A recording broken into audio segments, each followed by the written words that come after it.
Est-ce que vous êtes au courant que Olengankoy a dédoublé la loucha? Olengankoy ayambi batu moko bilongi moko compliqué. Il y a une fille là, une certaine Foura, nayebi kutu ni, nayebi kutu te azolo bape qu'elle est de la loucha. Bazana posa ya dialogue mususu. Oh kindokite. Hein? Donc, Olengankoy, il sait qu'il fait de l'aventure. Mais il continue vraiment dans la bêtise. Nami tout na apena, est-ce que boye bake makambosa ke za aventure? Ba opposant ya nzala. Pourquoi vous faites la politique du ventre? Moi, je me pose la question. Bonsoir, mes chers compatriotes. Bonsoir, bonsoir.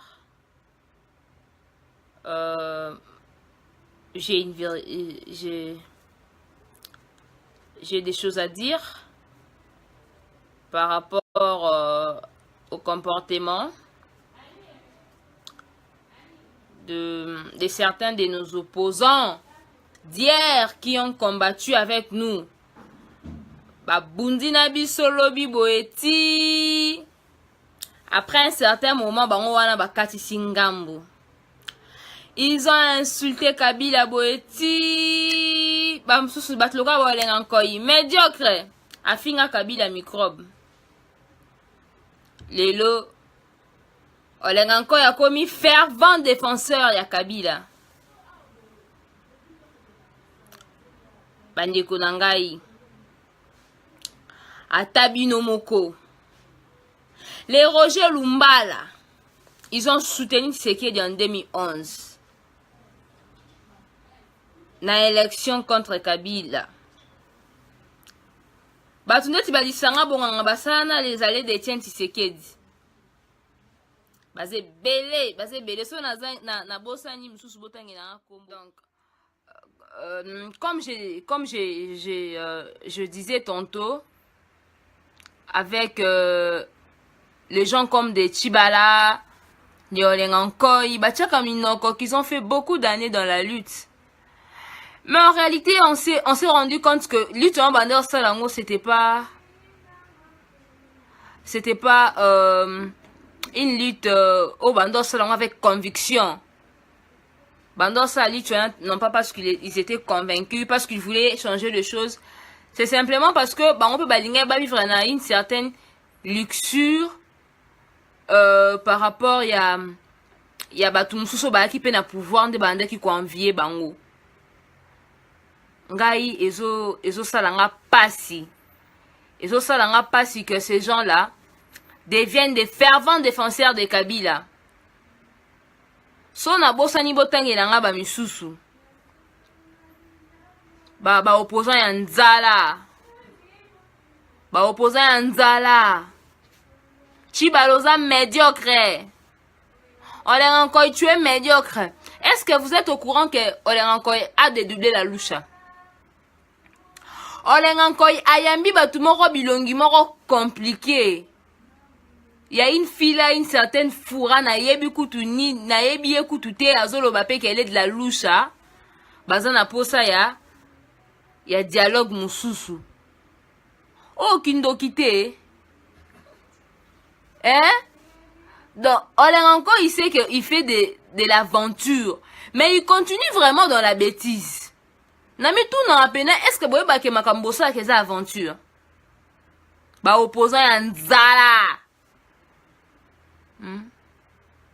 Pourquoi vous faites la politique du ventre? Moi, je me pose la question.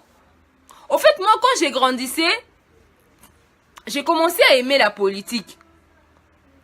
Mais je me disais, ben moi, si je fais la politique, moi, je vais faire ceci, je vais faire cela. J'avais déjà un petit projet à moi pour le pays. Mais non, mais tout n'a pas de Olengankoy. Pourquoi ils ont commencé à faire la politique? Babandi depuis l'époque à Mobutu Boeti pour finir des lèche-bots. Bon, comme ils s'en aillent, basa bino na matière nini bino ba opposant na. Quand hier Olengankoy a crié respect de la constitution, respect de la constitution. Aujourd'hui Olengankoy est en train de soutenir la dictature, la violation même de la constitution. Oh kindokite, olengankoi, nini ezwayo. Nini ezwayo olengankoi. Je me pose vraiment beaucoup de questions sur toi, monsieur. Olobako banda opposition depuis l'époque à Mobutu. Mais selon les archives auto-fouillées, trahison na trahison. Opposition les arats, trahison na trahison. Pour na nini, papa, tout ça abino nini.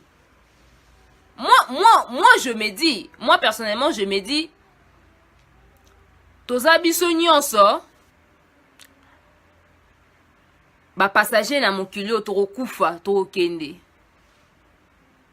Hein? Mais, quelle est l'histoire que nous allons laisser après notre mort? Pour bisika to kendara to yebite. Pour bisika na question na kufi na yebite mais so ki to yebaka bisika to kendara, so to zara na mo conscience to zara na bomoto boye. Ngai na kolinga soki na kufi liso na nga ebeta manandenge ya bien. Et non baloba ah fi wana kutu a tchara makelele à l'époque mo bonzo rande elle faisait ceci, elle faisait cela. Je crois que c'est la même attitude que doivent avoir tous nos opposants. Quelle est l'histoire que vous allez laisser après votre mort? Nako lingate, bo lingate tango bokufi batu baseka bibembe na bino.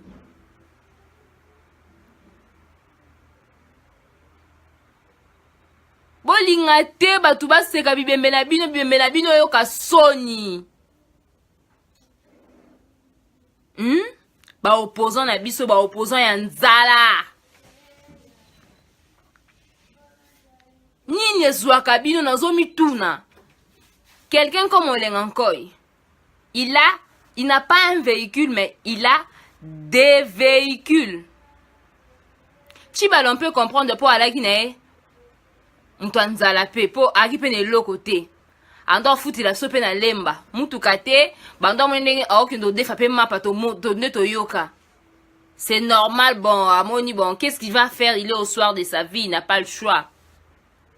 Mais quelqu'un comme Olengankoi asimba mbongo kala azala kutu ministre révoqué car rapport na ba incompétence na corruption, détournement. Je ne sais pas ce que Olengankoi peut envier chez Kabila. Je ne sais pas. Bisota mutozo kola toza bana mike. Ah, un ministre, un homme d'État, on le respectait. So botanga mso ki mwana papa bonga zaraboé. Ozo respecter. Mais aujourd'hui au Congo, bon, titre qui ministre bébé. Hein? Donc so attends, est-ce que papa bonga za ministre bon, tu t'en fous hein? Tu t'en fous, tu dis bon, qu'est-ce que j'ai à voir moi? De quoi je m'en mêle moi? Sans wana ya honneur wana ya ki ministre et à la rasulte. Ça n'existe plus. Boza suba batu moko boza tinate. Ata moi amuke il te dit Olengankoi est un traître. Chibala est un traître.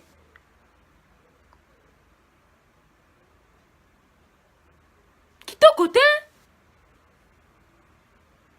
Ozu mutlo wa lisanga bonganga. Lisanga bonganga penza. Lelo yo lingi offert face d'aba laïki catholique. Lisanga bonganga oza nani na mboko yo. Au postulé na 2011 so zwaki. Yo mutolobi koza na peuple simana yo. Car lemba moko kumisa koza mwana lemba mabele non mais lemba parmi ba commune boujaki le 31 décembre lembe boujaki. Poani bosa biso boye, poani bosa biso boye bino opposant ya Sony, bozo yoka biso peuple congolais Sony, vous nous faites la honte. Quelle est l'histoire oyo bokotika soki bokufi? Moi je me pose cette question là. Qu'est-ce que l'histoire du Congo va retenir de vous? Qu'est-ce que l'histoire de notre pays va retenir de vous? Toza bapaya tobosa na keloko wana te. Na mokilo toza bapaya mais histoire nini tokotika. Na se ya moyo yo. Ba opposant ya nzala. Vous là, tout le temps, vous bandez koleka na TV, vous nous bombardez avec vos français, tout ça, Kabila Salaraboye, Kabila Salaraboye. Mais aujourd'hui, vous devenez ces fervents défenseurs. Plus que les Kabilistes eux-mêmes. Est-ce que vous voyez que bato Kabila na ba segarabino? Vous voyez que ba segarabino? Boke bana ba sango.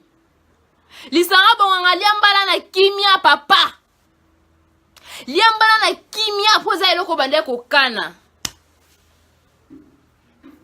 Ubande kokana yango ozu yango za sope ministre d'État. Liambala na kimia tika bato bazo souffrir. Tika bato bazo souffrir babundela mboka na bango. Lisanga bonganga liambala na kimia bima na masolo na biso bima tika basango na biso tranquille.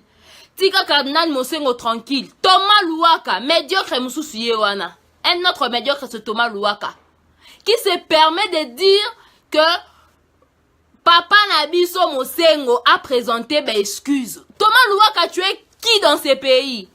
Pour yo mutu Laurent Mosengo, le cardinal Laurent Mosengo, les très respectés, hein? L'homme le plus aimé de la République. Yo Otele Melaye. Thomas Louaka, osa vraiment courageux. Ta bo sakana bato bo sakana na bangwe. Bo sakana bo opposant mususu o bo yebani. Mais bo kebana cardinal Laurent Mosengo. En tout cas, wana toko permettre bino te bo sapé réputation na ye. Bo keba bo sa bu zoba na bino de bo mesa na régime sanguinaire na bino. Maintenant Mosengo bo simba ete. Yoza nani po o exiger cardinal Laurent Mosengo asenga pardon. Abomi nani? Ayi bo bisange loko Mosengo ayibi na mboko yo. Bo bisanga mutu o Mosengo abomi na mboko yo po bino bo sa charne na epo na mabumu na bino na ya bana na bino na ya basi na bino. Yo Thomas Louaka, yo te muto banda telemela Kabila. Na émission ya je connais le Congo ya le Kuta. L'histoire du Congo, tout le monde peut la lire. L'histoire du Congo, tout le monde peut la maîtriser. Comme ça, te kende tioza qui spécialiste na histoire à Congo. Bo tika le Kuta. Bo impressionner bato bozo impressionner. Mais ba biso ba gloire boko impressionner bisoté.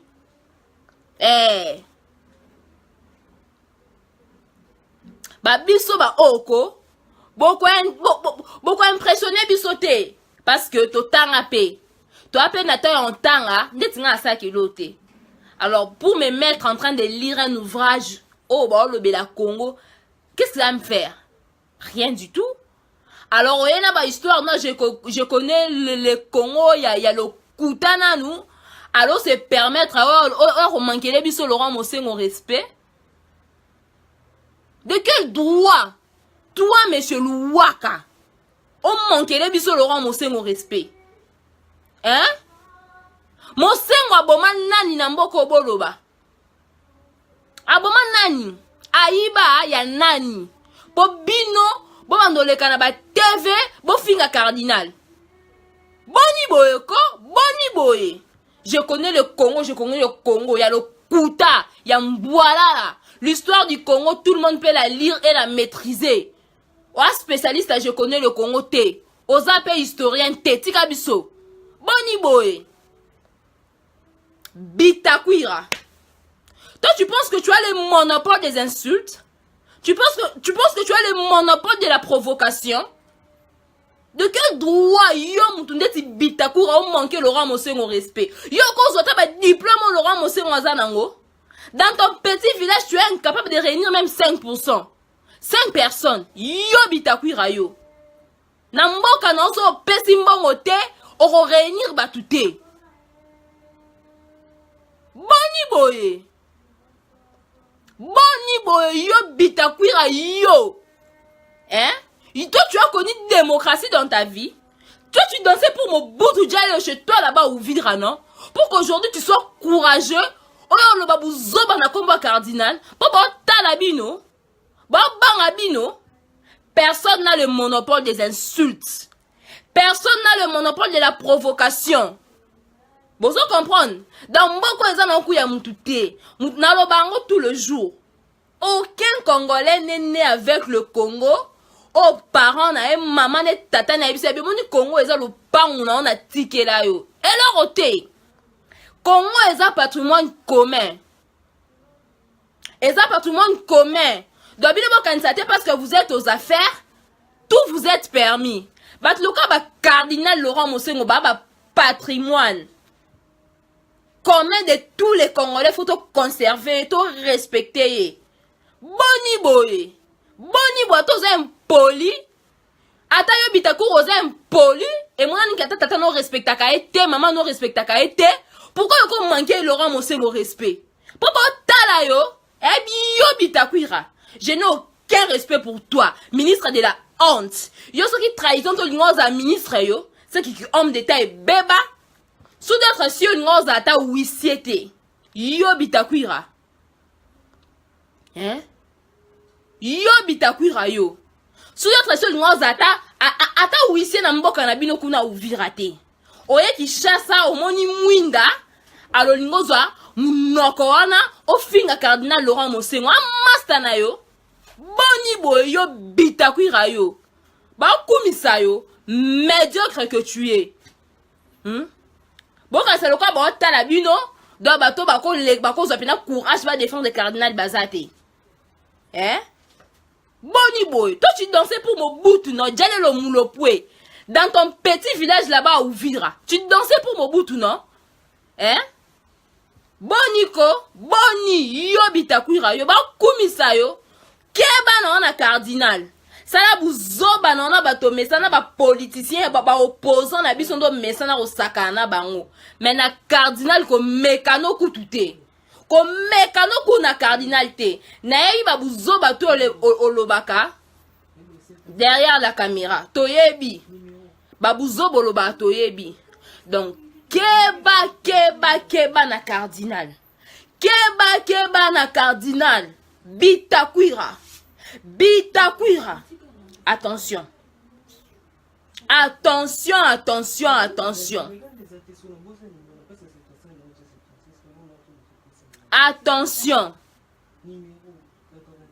Respectez les cardinal Laurent Mosengo. Vous êtes des médiocres. Et belé, on a beaucoup de ministres parce que vous avez trahi. Votre patron Kabila n'avait pas d'autre choix que de vous nommer des ministres. Est-ce que vous avez mérité ces places-là? Bino Penza. Est-ce que vous avez mérité d'être des ministres dans un pays normal? Dans un pays qui veut être développé? Dans un pays qui veut siéger au Conseil des Nations? Hein? Est-ce que Bino Boko Zapena va ministre? Quelqu'un comme Lisanga Bonga, tu as quel niveau d'études toi? Lisanga Bonga na ina eba Lisanga diplôme na yo tanga wapi yebisanga ba classe na bino banani? Bitakuira otanga wapi ba classe na bino banani? Olengankoi diplôme na yo tanga wapi? Avec un français bricolé. Hein? Pour bino bozwa courage de manquer cardinal respect. Respect na cardinal, bo sakana entre bino na ba opposant, bo sakana entre bino na ba ta majorité. Mais na cardinal bo simbate. Bo simba na cardinal Laurent Mosengo te a patrimoine. Ça patrimoine pour na biso ba congolais. Donc faut to protéger, to linga ku buzo bate. Ya na tumusu ba après ko ba kota prison pour na Laurent Mosengo. D'abord Keba. Comment dire quelqu'un comme Thomas Louaka, un ancien rebelle, se permet de dire que cardinal Laurent Mosengo a présenté des excuses? Non, mais vous vous moquez de qui? Entre vous, votre régime sanguinaire qui tue le Congolais, qui doit vraiment demander pardon? Mosengo doit demander pardon parce qu'il défend son peuple. Parce qu'il a vu la misère de son peuple. Tous à sérieux quoi? Tous à sérieux. Thomas Louaka. Yo si bemba benga na ona parti na ye. Bemba benga na ona parti na ye yo Thomas Louaka yo. Alloqué au dédoublé MLC. Yo moment que makambo sa les aki buzoba au créer parti politique na yo. Na respect, j'ai dit, je n'ai aucun respect pour vos autorités là. Pour moi, ces autorités sont illégitimes, illégales. Donc, na respect monté na bango ba yo kanga, ba adresse na ba yo kanga. Parce que bango so bande ko respecter biso balinga ba beta biso masa cité. Balinga batika biso to nyoko mate, banzalo to la la ngote. Je n'ai aucun respect pour vos autorités là. Les illégaux de médiocres. Allez leur dire. Écoute d'ailleurs, on a vidéo. On a 6 euros. D'ailleurs, baza scotché devant ma smartphone na bango on a vidéo. Nana respect à ta mon côté envers bango. Les autorités. Ba autorité en fouette, ya fianton. Boni boy. Dans la mikolo yo, ba kabiliste ya solo kutu ba défendre mutu na bango te, mais ezande ba médiocre wana, tu ba opposant wana ba utaki na opposition, ba eko tondisa mabumu na bango, ba eko sala Kabila ba ziodu, bango nde ba komo loba. Olie bo sakana bino na bino ba opposant, bo komi ko toucher tina mutu ba touchara te. Cardinal Laurent Mosengo Passigna. Non, mais vous avez un problème dans vos têtes, là, dans vos cervelles. Bon, bunga rumba makasi. Bonibo, il faut respecter les gens qui ont vécu. Le cardinal a vécu. Faut que payer par respect à zo mérité. Hein? Boni. Yo chibala.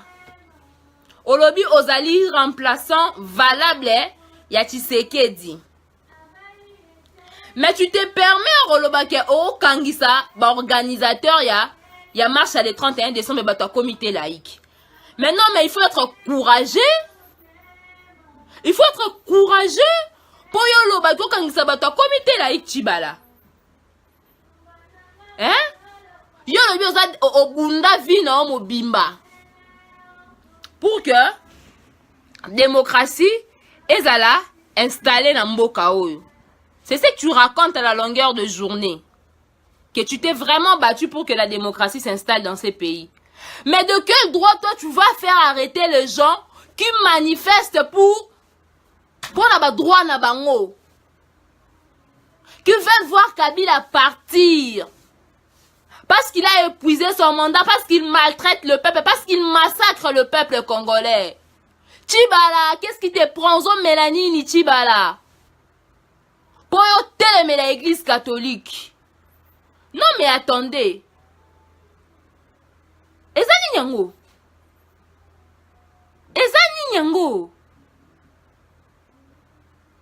Hein? Bon ça va médiocre. On est encore médiocre. Thomas Louaka médiocre. Bitakwira médiocre. Lisanga bonganga médiocre. Baza rebelle ba opposant ya kala. Ndeko Basile soki Basile médiocre. Baza belé. Ba ministre moko médiocre. Ba place wana boza bo mérité yango te bozu yango pona trahison. On ne vous a pas nommé pour na compétence na bino to pour na conviction na bino ba nommé bino nde na soni pour bo trahir. Alors il faut respecter ceux qui se battent dans la vérité. Il faut respecter ceux qui ont le souci du peuple. Non mais ça ne va pas. Ça ne va pas. On a encore, il faut aller à son diplôme, parce qu'il doit être exemplaire. Il est président du conseil de sages du rassemblement. Au-delà de ça, on a encore, il a encore quel poste? Il est ce qu'il est président du Sensa. Mouchobe quoi, médiocre. Il est président du CNSA. Il doit quand même être exemplaire. Il doit nous servir d'exemple. Nous qui espérons un jour diriger ce pays, bien sûr, je ne cache pas cette ambition-là. Alex a ce diplôme, naïe. Devoir à domicile, n'a pas son encore. N'a pas que dans la vidéo, n'a pas encore devoir. Alex a ce diplôme, naïe. Chibala, Alex a ce diplôme, naïe. Roger Lumbala, Alex a ce diplôme, naïe. Tanga, wapi. Pour que le lobango va se prévoir qu'il parle au nom du peuple. Nana pour ça ba diplôme na bino. Comme ça, le peuple congolais va diriger bango. Bo sakana mingi, bo sakana mingi.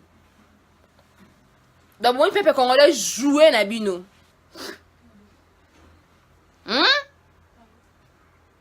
On est encore, bah médiocre.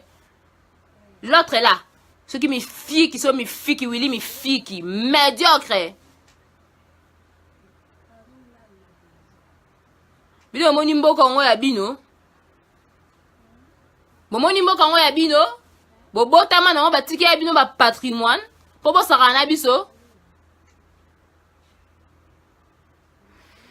Bo ganja wa bo eti.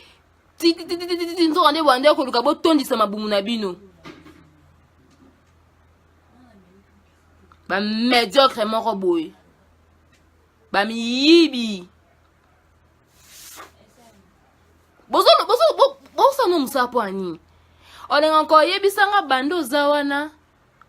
Quelle garantie as-tu obtenu que nous aurons les élections dans ce pays? Chibala. Bando zawana, quelle est la situation même sociale de notre peuple au lieu déjà au résoudre les problèmes sociaux au tozanango. Au lieu se résoudre en tant que ministre. Yo lisanga bonganga elo nyama longo sali yo toma luwaka elo nyama longo sali bando za ministre na mboko yo bolo bati dites-nous que non depuis to komi ba ministre to komo travailler na Kabila voilà to sali boye peuple kuta se retrouver milelo na milelo. Bah médiocre, bah opportuniste. Pensez que ce pays vous appartient et qu'à tout moment vous pouvez jouer avec le peuple congolais. Bah Guégué, bah Germain Kambinga, Bossani. Germain Kambinga qui a créé les centres. Nous avons les ventres. Banda ba proposition na mona ta proposition mo te bandima.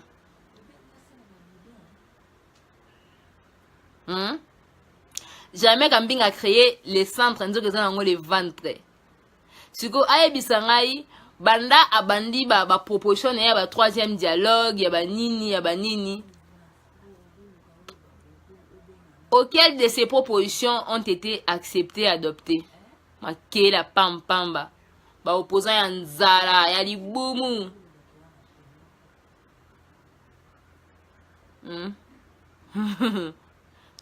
Mawa makasi pona mboka na biso. Mawa. Roger Lumba ba ndo teka ba mbala na Russie. Bakanga ki na prison na Russie. Osali tout ozongi na mboka oyo nzoko zaki na objectif pour servir Kabila. Katebeka toto.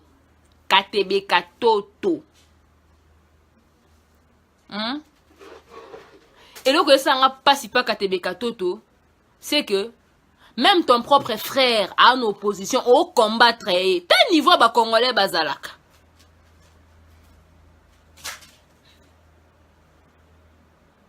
Katebeka toto. Ndekono moko ozo combattre. Mon frère qui est là, il est contre le régime.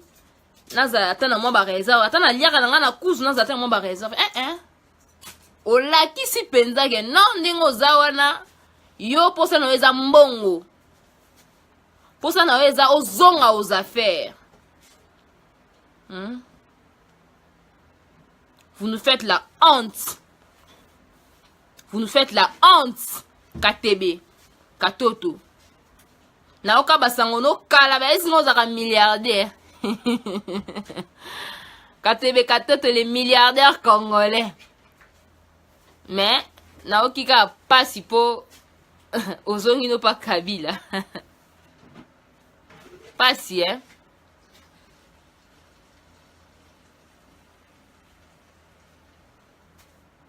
Pasi makasi. Ah politique mboka na biso. Ba fervent opposant ya makasi contre Kabila. Au senti quand l'Isanga Bonganga passe à la télé, il fait une déclaration contre Kabila au Bindama. Oh putain, opposant Penza. Eh, moi j'ai mon keba tcheka chodi boy. Eh, akeya era soupe nanga ekoki. Soni bo sa biso na mboka oyo. Ba opposant ya nzala. Eh, bah opposants, vous ne faites pas la politique par conviction, mais par le goût du luxe. Parce que vous voulez le luxe. Et ça passe si. Et ça passe si vous nous faites la honte. Lumbala, Roger Lumbala, moteki mbala na Russie. Mtoa soni.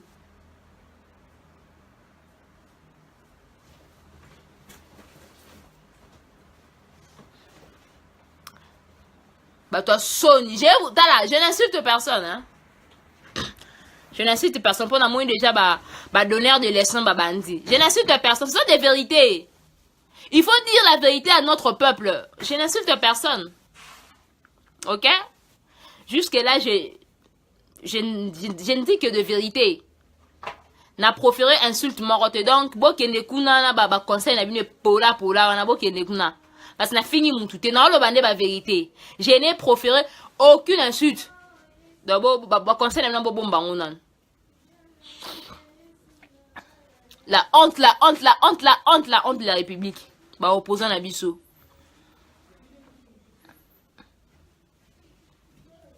Bolobi, tina souka bo cédé. Imaginez-vous, si l'on était ensemble, et que ndenge Kabila bandeko exiger 3 ans na opposition nyonso basangani babi tokopesa kaka kombo moko po accord esingaki kombo moko. Vous pensez que Kabila n'allait pas céder?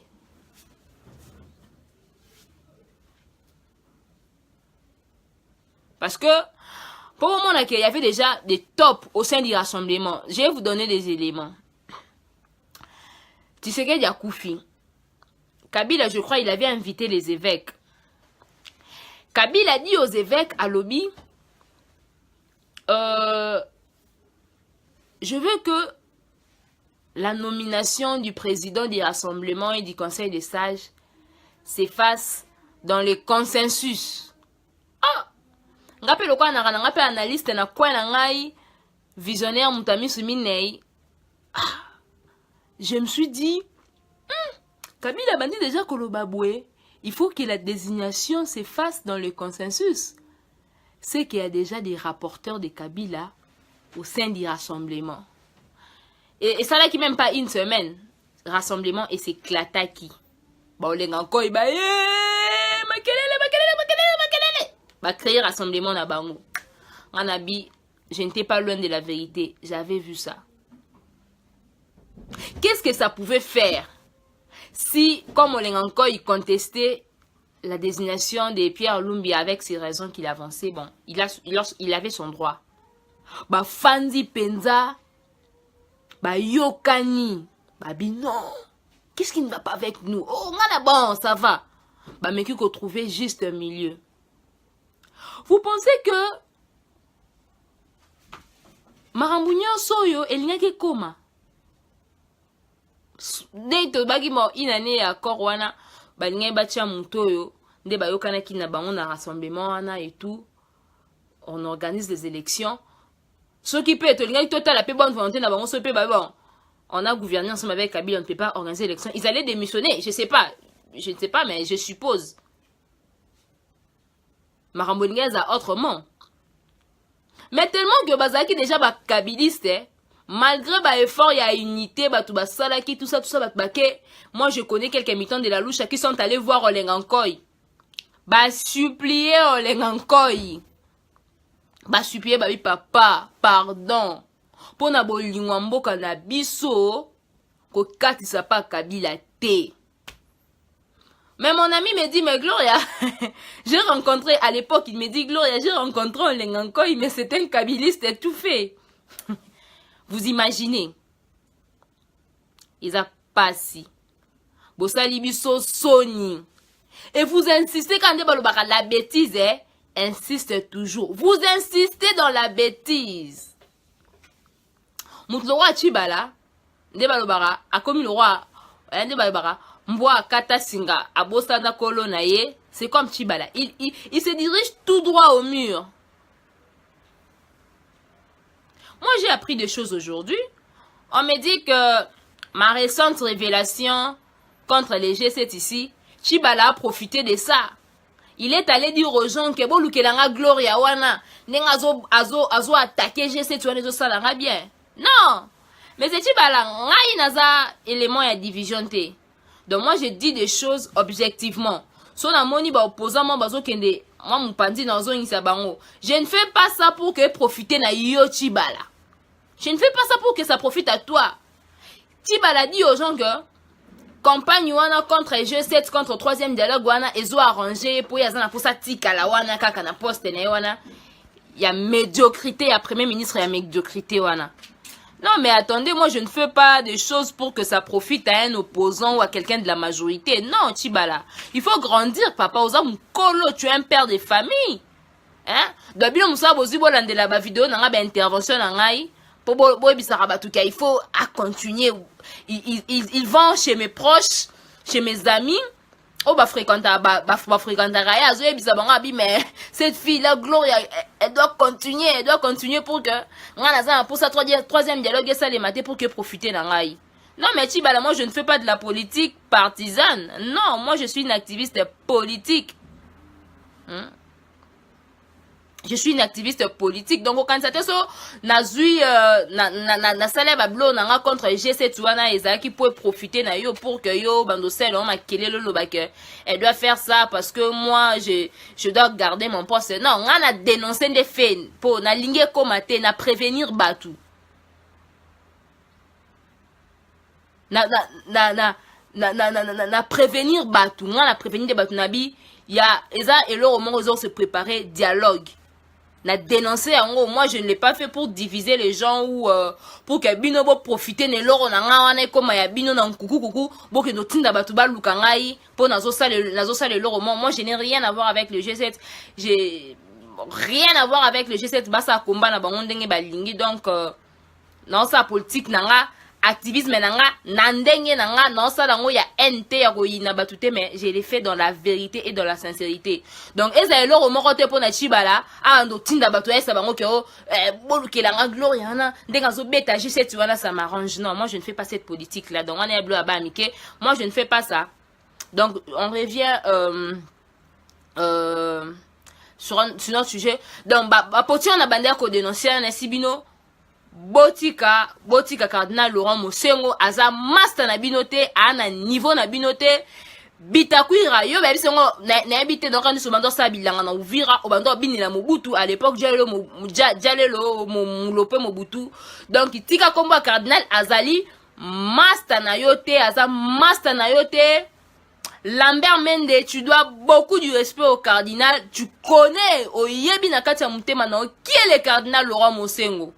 Donc, Aza Master na binote, bino tout gouvernement, bino tout mobimbawana, vous devez du respect à ces grands hommes, Azali, héros vivants, pour Nabiso.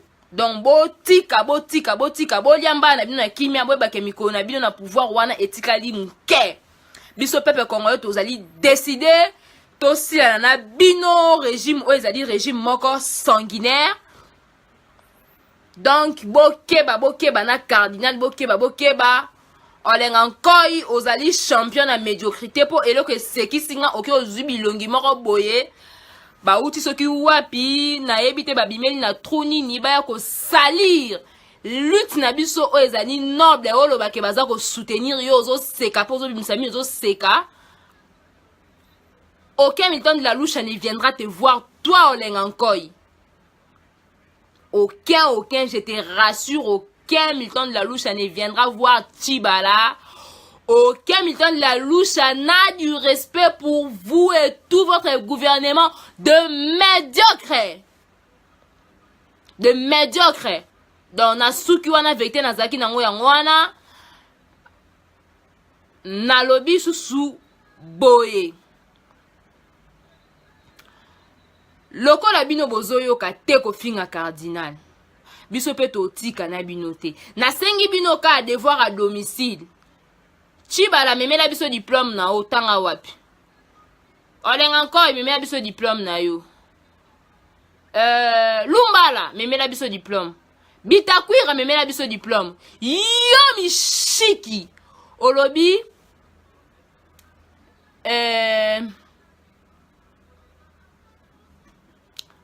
oh, oiseau provoqué, ngana Rolanda ote. Je vais m'occuper de toi, je vais te bloquer sur le sisi vidéo. Mishiki.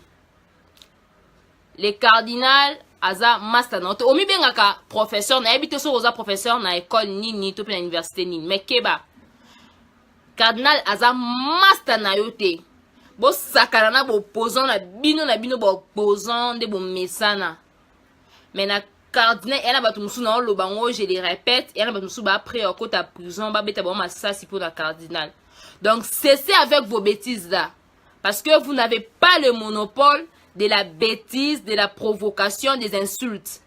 Pour ce but to ko taper na jeune pe to ko finga bino petit boko lemba. Donc vous n'avez pas le monopole de toutes les bêtises là que vous faites là. Mais c'est simplement parce qu'on se respecte, parce qu'on a un peu na moi sens moro ya dignité ya ngwana to lobite bino lo kwa ba médiocre tara biso toza un peu intègre to yuko sangana ba médiocre te po bolingi na bino ndebo demeurer na médiocrité na bana po so bimate. Donc c'est tout ce que j'avais à dire. Ba opposant nzala na kebisi bino pe toma luaka na kebisi yo. Tika kombo cardinal na munoko na yo zaki ancien rebelle to ebi mambosa na rébellion na bino tombo bandara na MLC to yebi. Donc bo tika cardinal ba kende musika ya cardinal Laurent Mosengo po vous n'avez pas le monopole des insultes. De la même manière que vous passez aux médias biso pe to ape capable pe to l'équipe na média pe to lobby pe pire que buzo babino bo lobana. Donc boza la musika cardinal bo continuer ko yiba mbongo mboka mbongo makila bozolia wana botika. Merci. C'est tout ce que j'avais à dire. Thomas Louaka Kebana ba histoire non le Koutawana, je connais le Congo, l'histoire du Congo, tout le monde peut la lire, tout le monde peut la comprendre, tout le monde peut la raconter. Donc botika. Bye bye, bye bye. Ba médiocre, natanga suba kombwe. Tchibala, les premiers de la classe des médiocres, Tchibala. Les deuxièmes de la classe des médiocres, Olengankoy, 3, basé belé, balisanga, ba Thomas Louaka, ba Germain Kambinga. Banani susu bobo pesanga bakombo mususu mishiki baze bele bandeko bazile baza ebele botangi na bakombo na bango te na kata botangi na bakombo na bango botangi na bakombo ba médiocre te botangi na ngai baze bele ba Lambert Mende baze bele ba médiocre ba Kimbuta baze bele. Bye bye, bonne soirée. Na lembi makasi, je suis sous les... Non, mais la bakisi, donc je suis obligé qu'à tout solo la boeto sensibiliser population. Ba jeune qui noa, ba zo courage loko langa ba le kapé liboso ba dénoncer ba méfait oyo. Ba if qui sont ba médiocre. Donc ba zo pe courage ndeti ngai toza le belé na combat o to dénoncer ba méfait na bango wana. pour que mboka na biso ekende bien pour avenir papi tamba médiocre pour avenir ya bana na biso mushobe kwa médiocre makolo kotambola médiocre donc pour avenir ya bana na biso ezala bien. Donc ba jeune o bozo lala na kin bozo banga bolongwa na ko banga liwa to tambola kana yango bato bakufaki ni inondation bakufaki na marche te o. Donc soko zo banga liwa etali yo. Bye bye.